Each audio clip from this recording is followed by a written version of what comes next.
I was defenseless, helpless, and with no one to report to at that time. I complied with his instructions and was taken out of the country against my will. Ugqirha Nandipha Magudumana uthi wanyanzeliswa nguThabo Bester ukuba alifulathele eli loMzantsi Afrika. We have nominated advocate lika-Gcaleka. Iphakamise igama lika-advocate lika-Gcaleka njengomkhuseli woluntu olandelayo ikomiti yesikhawu yasepalamente. Kwezemidlalo, isafa nabaxhasi bayo iHollywood Bets babhengeze intsebenziswano yabo yeminyaka emibini kwilinge lokuphuhlisa ibhol'ekhatywayo kweli.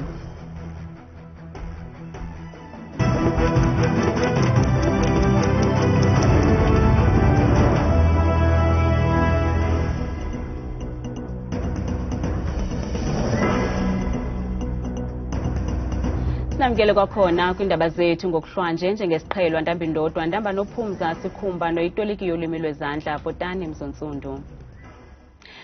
Ucele kule nto yabantwana enkundleni kaMantyi eBloemfontein eFreystata ngale ntsasa ugqirha Nandipha Magudumana ngethuba igqwetha lakhe lifunda ingxelo yakhe efungelweyo kwisicelo sakhe sebeyili. OkaMagudumana uthi walishiya ngetshova eli enyanzelwa liqabane lakhe uThabo Bester ngezigrogriso. Uphinde wathi ungumzali wabantwana ababini abangamantombazana yaye uMthetho uyamnyanzela ukuba abe khona ebomini babo. Ugqirha Nandipha Magudumana uthi walishiya ngetshova ilizwe loMzantsi Afrika enyanzeliswa liqabane lakhe uThabo Bester. Ukhehle isililo ke ngethuba igqwetha lakhe lifunda ingxelo yakhe efungelweyo. On or about the 17th of March 2023, I was in company of accused number 5. 8.2, I was instructed and commanded by accused number 5 to get into a vehicle and leave the premises to a destination unknown to me at the time. 8.3, I refused and wanted an explanation, but he forced me into a vehicle. 8.4, I succumbed to the pressure due to the threats he directed at me. 8.5, I was defenseless, helpless, and with no one to report to at that time. 8.6, I complied with his instructions and was taken out of the country against my will. Noko kunjalo umtshutshisi wenkundla uadvocate Silo Matloko ufunde ubungqina obufungelweyo bokuphikisa isicelo sikaMagudumana bepolisa eliphanda ityala. Uzikhabile izityholo zokuba wanyanzelwa nguBester ukuya eTanzania, waphinda watandalazisa ukuba uNandipha wabhalisa idilesi engeyiyo. When providing me with this address on 14 April 2023, the applicant knew she was no longer staying at this address as the contract expired in January 2023 and had unceremoniously vacated the property on 21 March 2023. She thus provided me with false information and deliberately misled me. Inkundla iza kuthabathisa kwakhona ngentseni yangomso apho umbuso uzimisele ngokusikhaba ngawo omane isicelo sikaMagudumana. Ugqirha Ziyanda Ngcobo umsebenzi wakhe kukutyanda imizimba uxelele inkundla ephakamileyo yomntla weGauteng ePitoli namhlanje kuba umzila wembumbulu ezangena emzimbeni kamfi uSenzo Meyiwa bonakalisa kuba wadutyulwa ngumntu owayekufutshane naye. Ugqirha Ziyanda Ngcobo benika ubungqina bendlela awawufumana ukuwo umzimba kaSenzo Meyiwa ngethuba esenza uqhaqho. Kanti ke mawethu sithanda ukulumkisa abo banentliziyo ezibuthathaka ngoburhabaxa benkcazelo yalo gqirha kweli nqaku. Ugqirha woqhaqho unike iinkcukacha ezicacisa umonakalo onokuba wabangelwa ngumzila wembumbulu nesantya ezihamba ngaso kutyhutyhatyhutyha umzimba kamfi uSenzo Meyiwa. This wound is consistent with a contact bullet entrance wound, and I say that due to the fact that when a muzzle is pressed against the skin, all the elements, that's the gas, the heat, the gunpowder, are driven into the skin. Inkundla iphulaphule ubungqina bokuba ngomhla wama-26 ku-Okthobha ka-2014 uSenzo Meyiwa wadutyulwa ngumntu owayekufutshane naye. It lacerates the heart, resulting a 3 centimeter by 1 centimeter irregular laceration, that's a tear, extending from the anterior wall, that's the front wall of the right ventricle, that's the right chamber of the heart that pushes the blood towards the lung. We're still with this wound, partially lacerating the right coronary artery. Eli tyala liza kuthabathisa kwakhona ngomso nalapho kulindeleke ukuba onguchwephetshe kwimipu anike inkcaza ethe vetshe ngeenkcukacha ezibethabethanayo zezithonga zodubulo ngaloo mini. Iinkcukacha-manani zolwaphulo-mthetho zephondo laseGauteng ziveze ubuzaza bolwaphulo-mthetho kweli phondo okuvele ngethuba umkomishinala wamapolisa wephondo uNjengele Elias Mawele sithi thaca iinkcukacha-manani zekota yokuqala yonyaka-mali 2023 no-2024. Lo kaMawela uthi ulwaphulo-mthetho lonyuke ngomyinge we-4% xa kuthelekiswa naxeshanye kunyaka ophelileyo kweli phondo. Umkomishinala wamapolisa eGauteng uNjengele Elias Mawela uthi ulwaphulo-mthetho kweli phondo lonyuke ngomyinge ka-4%. Our overall crime for the quarter under review has increased by 4%, which translates to 4,022 counts more as compared to the same period in 2022. Gauteng has contributed 27.9% to national overall crime statistics. Nangona kunjalo lehlile inani leziganeko zokubulawa kwabantu. For the first time after the COVID-19 period, we have observed the reduction of murder incidents. Although the reduction is with a small margin, it is still important for us because every win counts.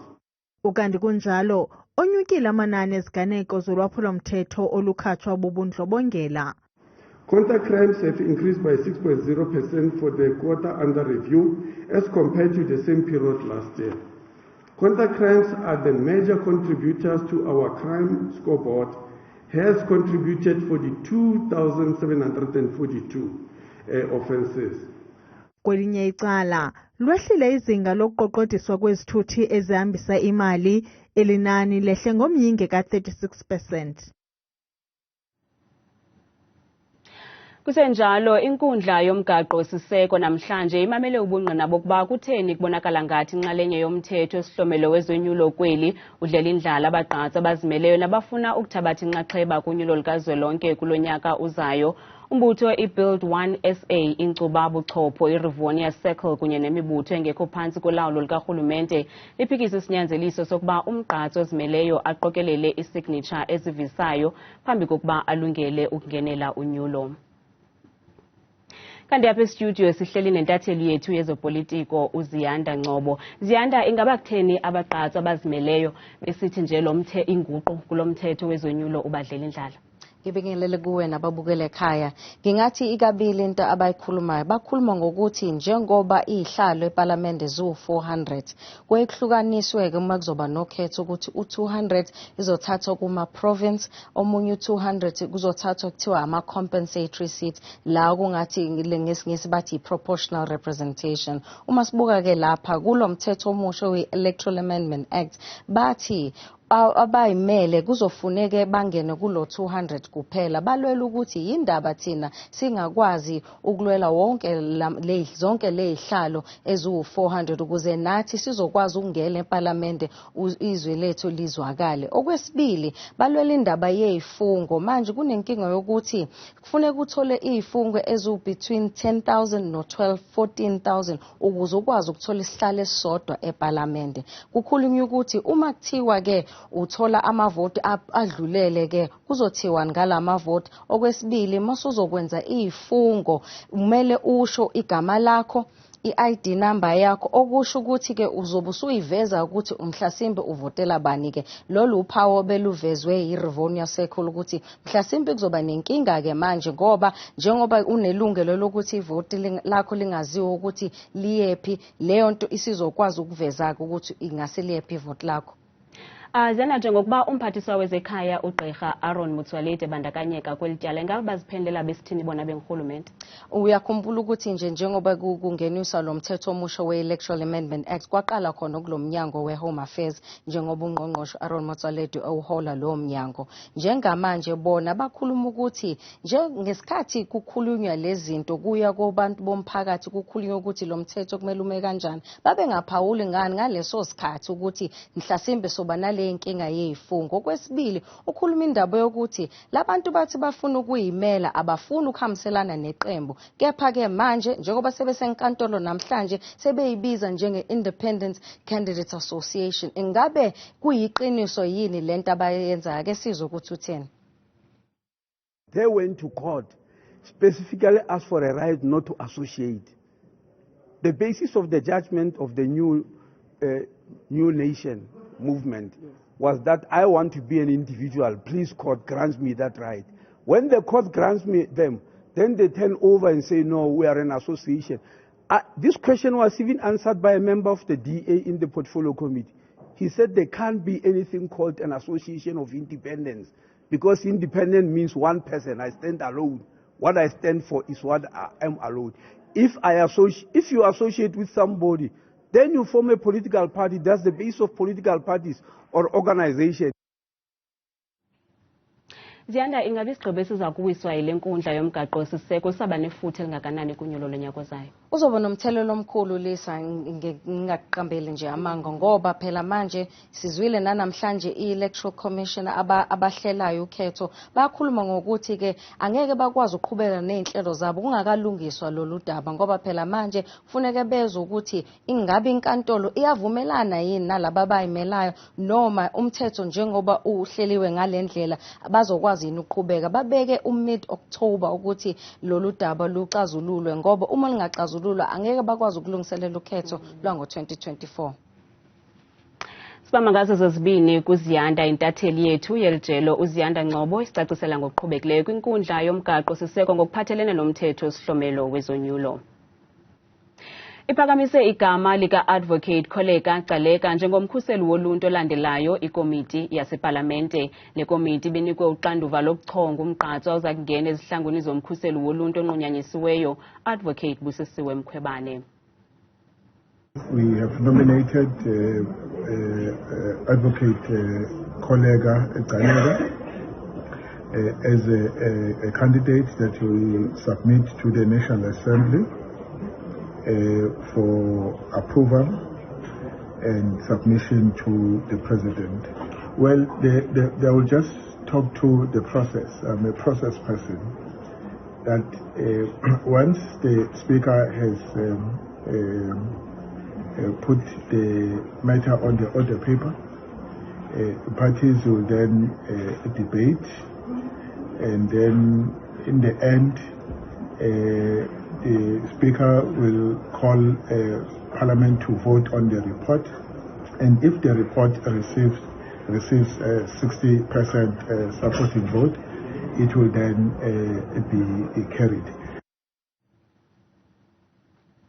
Kwilinge lokusiphula neengcambu udusho olusekelezelwe kwisini nokubulawa kwamanina kweli, umongameli uRamaphosa unqobanise intloko namadoda nabantwana abangamakhwenkwe kudederhu lwevenkile iMaponya eSoweto eGauteng. Mongameli Ramaphosa uthi ulutsha olungamadoda lunoxanduva lokuthintela iziganeko zokuxhatshazwa kwabasetyhini zingekenzeki. Umongameli Ramaphosa uchaze ubundlobongela obusekelezwe kwisini nokubulawa kwabasetyhini kweli loMzantsi Afrika njengobhubhane. Umemelele kumadoda elilizwe ke ukuba agwadle iqhinga lokuthintela lo mkhuba ufumene ithafa kweli lizwe. We must stop this violence even before it happens. So therefore focusing on prevention is one of the key aspects of what we need to do. And to do that, there must be an open and honest conversation about what contributes to violence against women and against girls.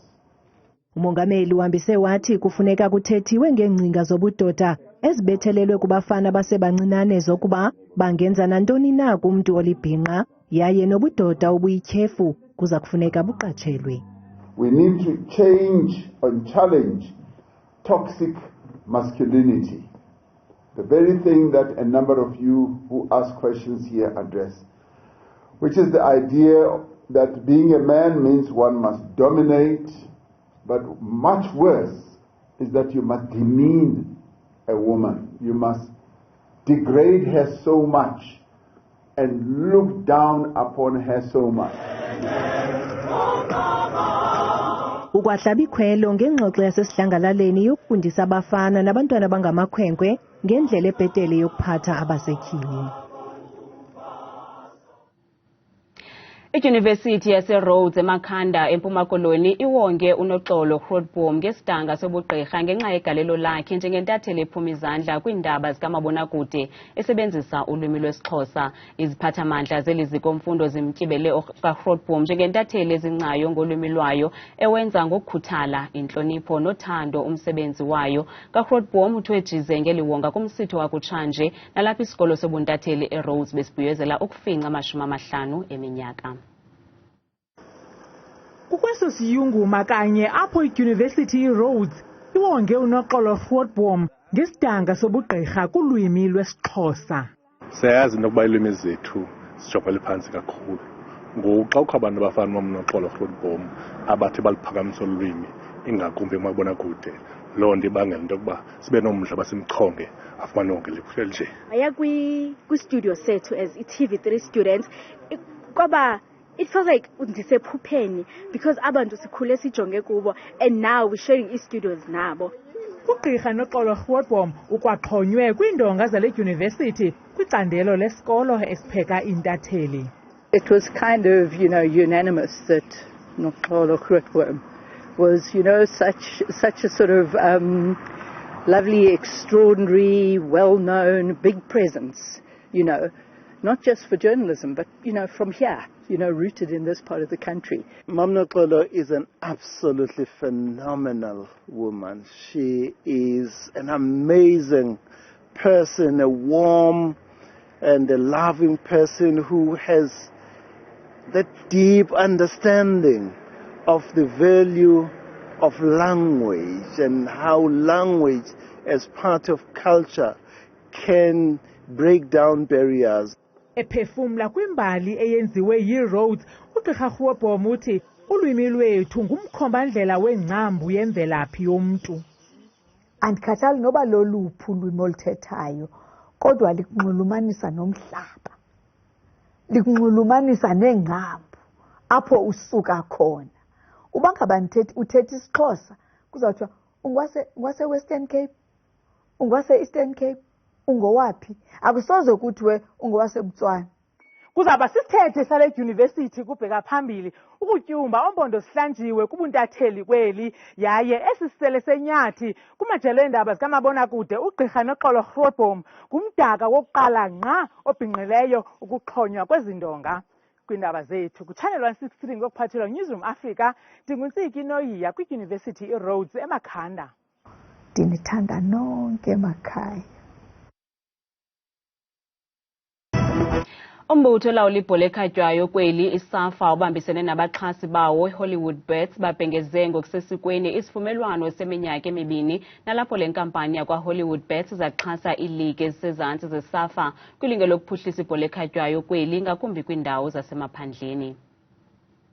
We are excited that today we have a partner that who saw it fit to come on board, particularly for our regions and the players in various villages in the country, rural areas, the towns and the urban areas. So very important is that the investment that is made by Hollywood Bets, it's very important and a milestone for us, because if you don't invest at grassroots level, chances of you having a better Bafana, a better Banyana, it's not possible. Thabile Makaphela selengxangile neMozulu.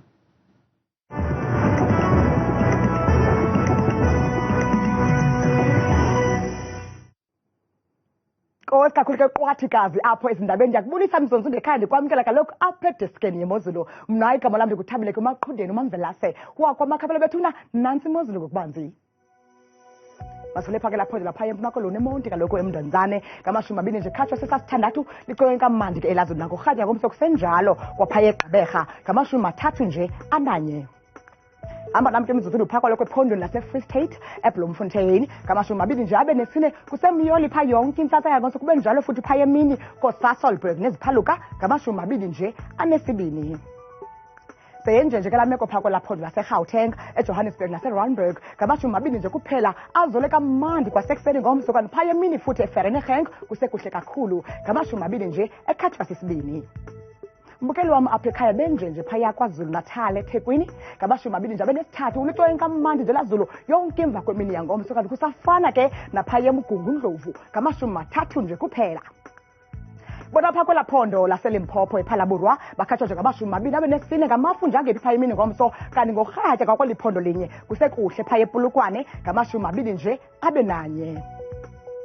Kanti ke mbukeli wam apha ekhaya benje pha koMpumalanga eMbombela ngamashumi 2 nje khatshwa sisine licoke kamandi kwakhona phaya izulu yonke imini yangomso kanti esekhunda kusekuhle kakhulu ngo-22 degrees. Mbukeli wam omhle apha ekhaya benje phaya eNorthwest eMahikeng neziphaluka ngamashumi 2 nje zikhatshwa sisithathu ulizwe kamandi kwakhona futhi lazulu alibi kwahlaba yonke imini phaya eRustenburg kusekuhle kumyoli ngamashumi 2 nje abenesithathu. Benje phaya eNorthern Cape koKimberley ngamashumi 26 lisacwengile lihle kakhulu futhi lazulu lizwe kamandi nangorhatya kusenjalo futhi phayako Uppington ngo-29 degrees. Kanti ke Mzonzundu wam apha ekhaya phaya eKapa lodumo entshula koloni lishumi nje likhatshwa sisithoba qabaqaba ngamafu phaya ekuseni masivaleni bethu imozulu kaloku ngeGeorge ngo-27 degrees. Ikangako ke bethuna imeko yam apha edeskeni yendaba mna ndikuthanda kangaka xesha lemyoli.